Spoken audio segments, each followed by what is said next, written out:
আসসালামু আলাইকুম এভরিওয়ান, আপনারা সবাই কেমন আছেন? আজ আপনাদের জন্য আমি আরেকটা তরকারি নিয়ে চলে আসলাম। শিং মাছগুলো ভালো করে মশলা দিয়ে মাখাতে, মশলা দিয়ে ভালো করে মিক্স করে তার ভিতরে এক এক করে পুঁই শাকগুলো দিয়ে দিলাম। তারপরে পুঁই শাকগুলো ভালোভাবে মাখাতে হবে।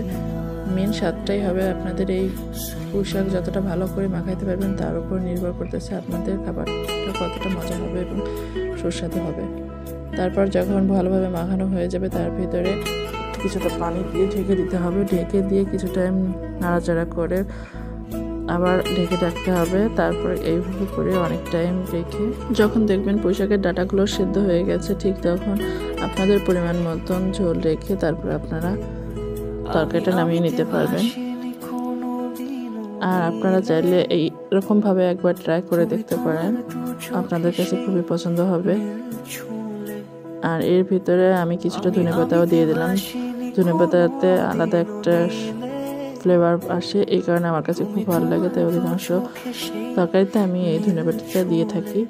আপনারাও চাইলে দিতে পারেন, দিলে আপনারা তফাৎটা বুঝতেই পারবেন। কার কার কাছে এরকম মাখানো তরকারি ভালো লাগে কমেন্ট করে জানাবেন।